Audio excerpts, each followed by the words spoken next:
So today we will be unboxing the Monomaxx coilovers from Godspeed, and we will be setting the preload to it. So let's get to it.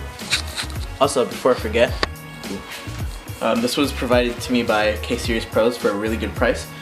So if you need anything for your Honda, anything Honda related, so just make sure to hit them up and they'll make sure to give you a good deal. So opening the box, you're surprised with 2 Godspeed project stickers, which I will put on my toolbox, and the other one, I don't know, in my room maybe. And you're presented with owner's information and your tools for adjusting the coilovers. As you can see, it's really packaged well. It's pretty exciting, honestly. Right here we have the rear shock, and then moving on to the front, which is not preloaded. Good thing I will show you guys how to do that. This is really heavy for one hand.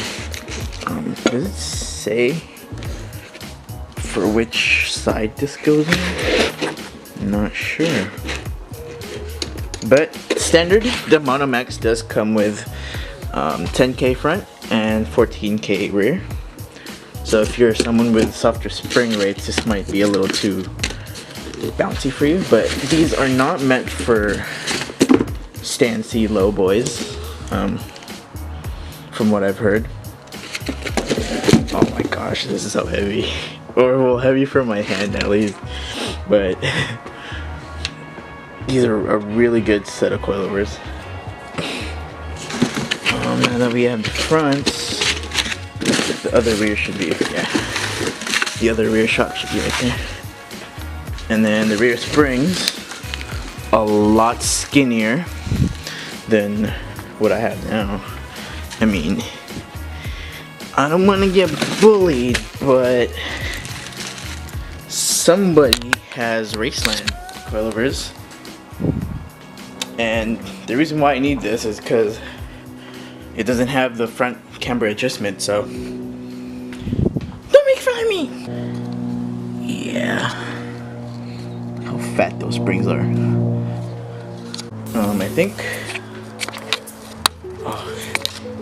I think that's it for the stuff inside the box.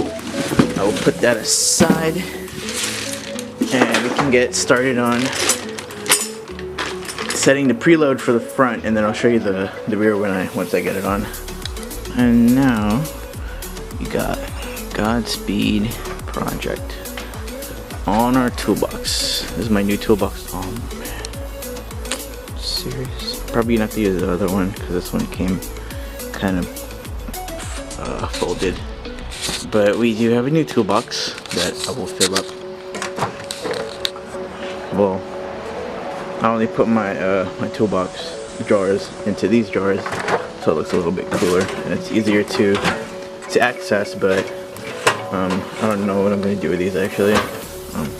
We'll see. So we're going to do the rear suspension later, but for the fronts, you're going to take your spanner wrenches and you're going to loosen the top rings.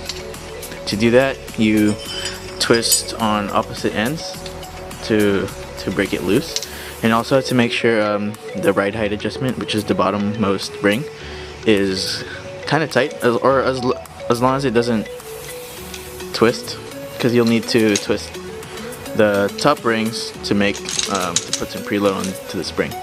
So the first thing you do after loosening it is make sure you lower the ring to where the spring is loose and freely moving. So what you're gonna do now is you're gonna tighten the top one back up until the spring is snug, or you can't thread it in by hand anymore. So once you bring the upper ring up to where you can't thread it in anymore, you're gonna bring the lower one up to meet it.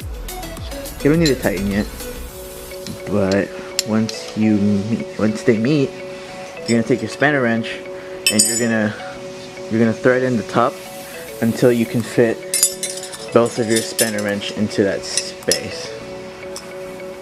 Or if you don't want to use the spanner wrenches, make sure it's 10 millimeters. So as you can see, I raised the upper ring high enough so I could fit both spanner wrenches into that space. So once you have that done, you're gonna bring this one up, and then you're gonna lock it with the top one. Then congratulations, you just set preload for the fronts.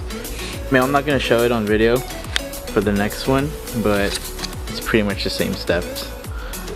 So now with the fronts having 10 millimeters of preload, we can go ahead and start taking the fronts apart and installing it. And to prove that the spanner wrenches together are 10 millimeters, I have this cool little caliper, and then it shows 10, oh my gosh, I really hope it does show 10 millimeters there, 10. But yeah, you get the point.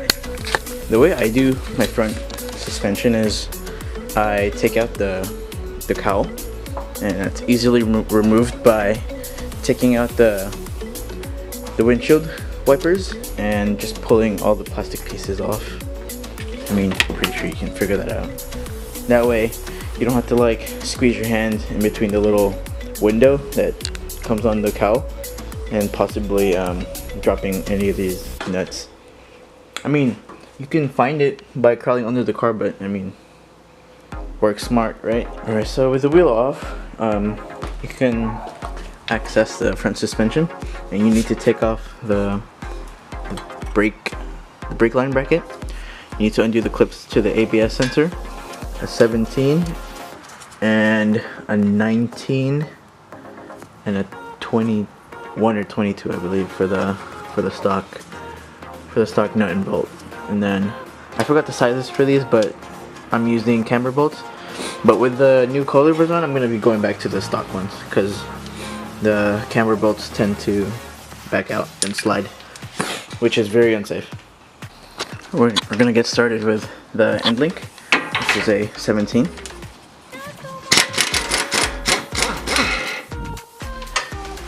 Alright, out. And then I usually get my jack and support the lower control arm, so when I undo these bolts, nothing just like falls apart. Also thankful that I'm not going to use these camber bolts anymore, because taking them off is a very hard process, because since the bolts are cammed, or like not cammed, but it has like a little lobe to push the knuckle in and out, you have to position it in a way where it can slide out with, yeah, I don't even know. Something that I wish that I was told when I was learning how to work on cars was to keep the lower control arm supported, because it allows you to freely slide your bolts in and out with no problem. Because if you were to have the full weight of the suspension just slopping with no support, you would like tug on this for hours and try to even lift it with your hand while pulling, and it'll, you know, often leave you delayed. So with the jack supporting the control arm, I mean, you can't just over jack it, but you just support when you just have the control arm being supported by the jack, you can easily slide this out, and you don't have to like work 3 times as hard to get one bolt out. So I have one more nut to undo for the top hat, and what I like to do is I support it with the jack, obviously, but I put one of the bolts to hold on to the strut and preventing it from falling down to the floor, or, you know, possibly damaging something. So there you go, with all 3 out. You can lift the coilover with one hand and pull on this with the other, so it'll be all controlled and nothing's gonna fall. And this will obviously be easier with a friend, but I mostly work on my car alone, so I have to find ways to help myself basically.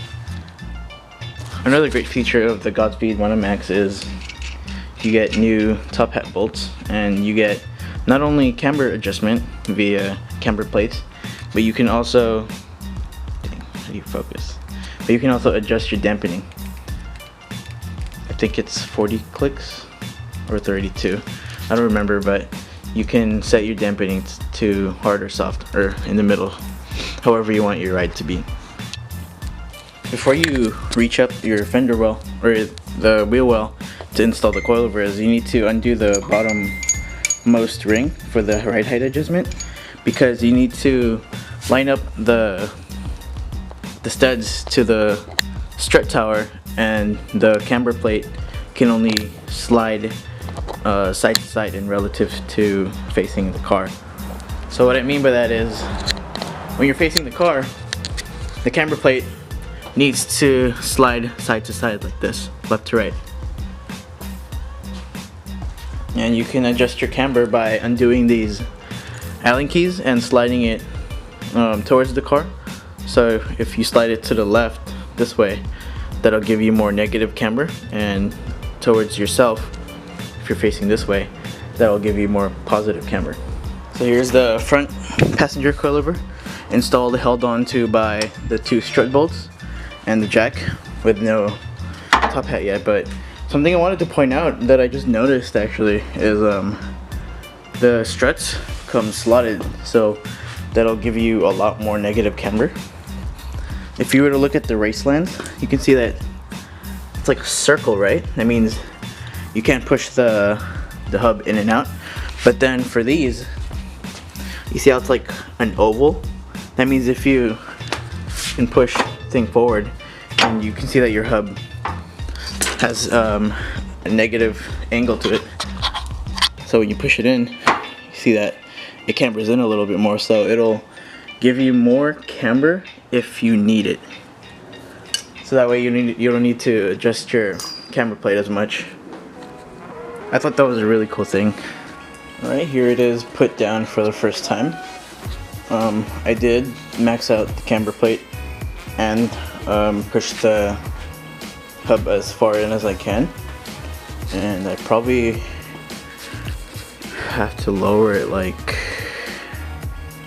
I don't know, an inch maybe, but I still have some thread to go. But so far it's looking good, because the wheel is clearing the fenders now, or it's tucking now. So okay, so if I want to lower the car, let's say 20 millimeters, which I am, or let's do 10.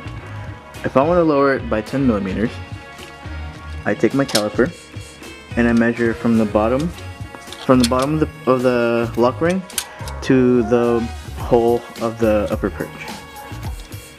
So I'm going to take that measurement, which is 60 millimeters. So if I want to lower it by 10 millimeters, I'm basically going to unlock the lock ring, raise it up 10 millimeters. So 60 minus 10 millimeters is 50, so I'm going to raise it up until I read 50.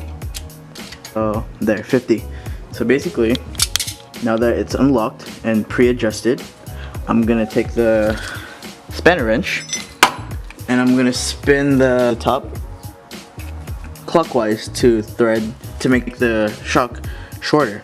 So once I thread it enough, this lock ring will meet the bottom, and then you're going to take your measurement and make sure you've lowered it 10 millimeters or however much you want to lower it by. I mean, I use a caliper because I think it's easier than holding up a ruler. So there are many ways to do it, but this is how I do it at least. So as you can see, now that I've threaded the shock to be shorter, if I take my measurement again from the hole of the perch to the bottom of the lock ring, it's gonna be 50. I mean, my camera's probably not gonna show it, but I've successfully lowered it 10 millimeters. So then what you're gonna do now is you're gonna take your lock ring spanner and then you're gonna lock it. So what I do for the best lock is I hold it up with one hand, and then with the other hand take my rubber mallet, and then I just tap it into place to lock it. Yeah. Or you can just muscle it, just tighten it. Just make sure it's tight and snug.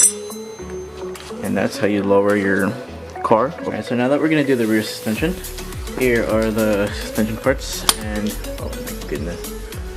And what I've already done to one side of the shock is take the provided Allen key, and you're gonna loosen the little Allen key on the adjuster itself. All you gotta do is loosen it, you don't need to take it out. So once you loosen it, you can slide off the knob, and you can undo. Oh, there's also a O-ring,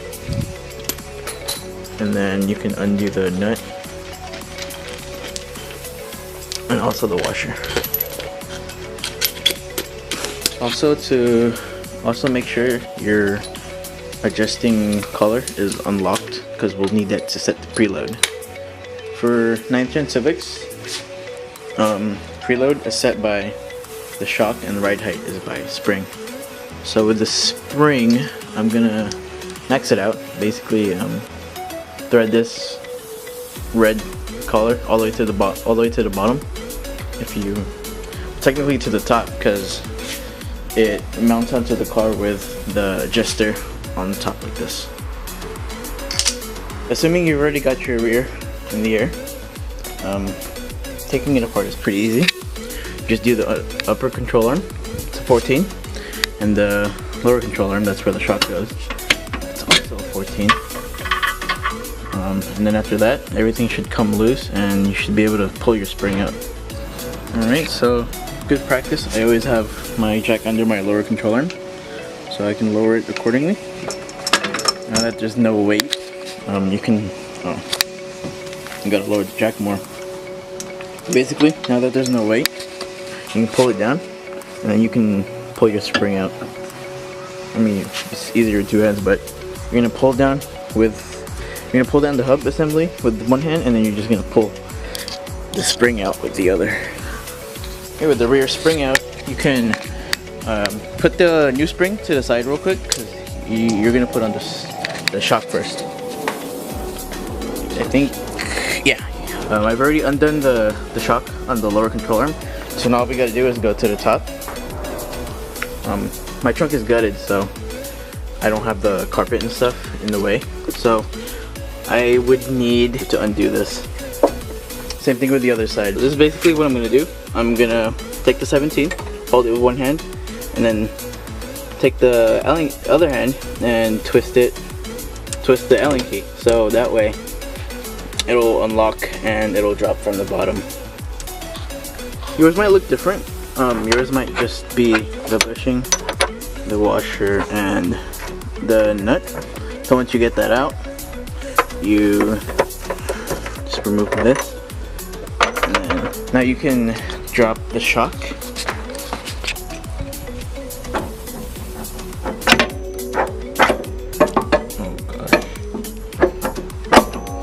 Like that. Alright, so now you can put in the new shock.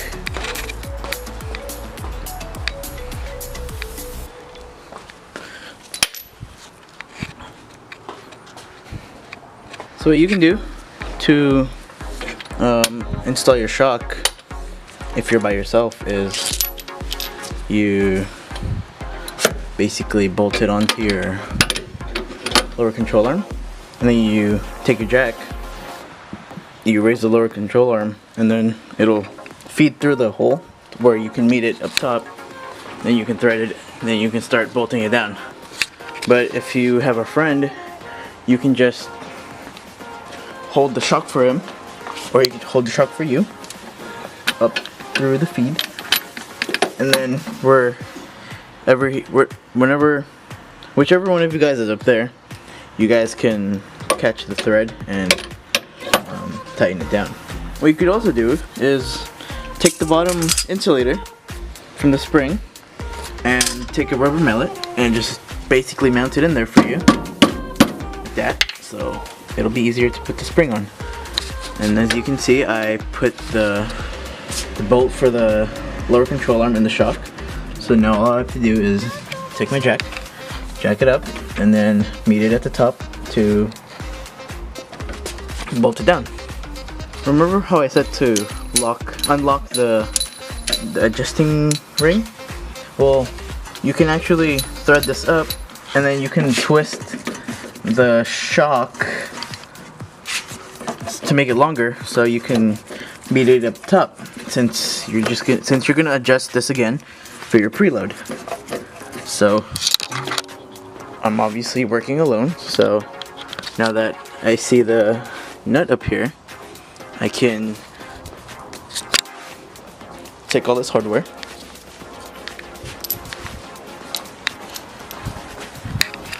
This one goes there, and that one goes there. Oh, I need to thread it up more, but once you basically get the threads enough, you can put everything back the way you found it. Yeah. Also, the good part about this is you don't have to hold you don't have a Allen key to hold down anymore, so you can just take a regular 17 and you just tighten it till it's snug, basically. And once you're done, you can put the knob back for your dampening. Finally, to do preload, all you need to do is undo the lower control arm. Let me just lower it real quick. Okay. So all you need to do is lower the lower control arm, undo the bolt for it, make sure this is unlocked, and then what you're gonna do is you're gonna raise your jack until your spring, see how it's loose right now, until it gets snug. So we're gonna raise the jack till it's snug. I think that's snug. Yeah, there you go. Basically until you can't tug on it. Then once you do that, you're gonna lower this by spinning it. You're gonna lower the shock itself by spinning it and then meeting it with the lower control arm, and then that's it. You bolt it back up, and then there's your preload. You do it for both sides, and then you need to do the same process if you adjust the right height. So let's say I raise the car, I thread it up by 10 millimeters. I need to do the same process again of lowering the lower control arm, then raising it till it's snug, and then bolting it back up. It's pretty much how you do preload in the rear. Again, the shock is not the right height. You need to do it by the spring. Shock is preload. So if you have upper control arms that are adjustable, like what I have, and you can't get the hub to jack up to that angle, what I do is I jack up the rotor, but not the actual like disc or the actual shield. I actually jack it up by that part of the rotor, and so far it hasn't given me any problems. I hope it doesn't, but it works for me, so it helps me bolt this back up or meet the angle and then get the bolt in there. Basically, I just put the car back together, took it for a test drive, and now I need an alignment because when I hit VTEC, I feel torque steal for some reason. It's pretty funny. But I could show you, but it's pretty dark outside and I have to clean up the garage. But you can follow me on my Instagram or message me on Facebook if you want any pictures or any more help. So yeah, thank you for watching. I'll see you guys on the next one.